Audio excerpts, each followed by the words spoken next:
Did you fall for Maine Mendoza?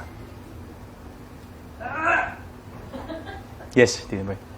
Alden Richards umamin na na-fall in love siya kay Maine Mendoza.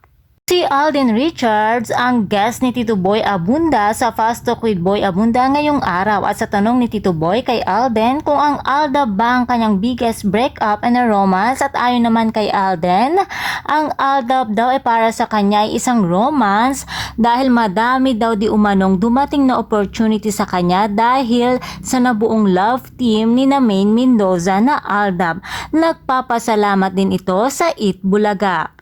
And at the same time, ang Aldab din daw para sa kanya ay ang biggest breakup, subalit ito ang breakup na hindi masakit dahil kinakailangan daw di umano nilang mag-grow at mag-move forward ni Maine sa kani-kanilang mga karera. At sa tanong naman ni Tito Boy kung na-fall in love daw ba ito sa kanyang dating ka-love team na si Maine Mendoza, diretsahang inamin ni Alden na nahulog daw ang loob niya kay Maine. Napaka-epokrito naman daw niya kung sakaling hindi siya mahulog rito.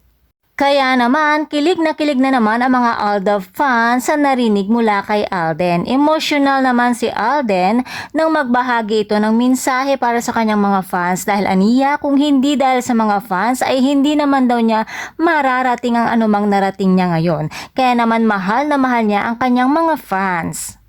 Samantala, malapit na natin mapanood sa sinihan ang kanyang bagong pelikula na 5 Breakups in a Romance sa October 18 kasama ang kapamilya actress na si Julia Montes, directed by Irene Villamor. Kaya naman mga chikadoras, abangan natin ito.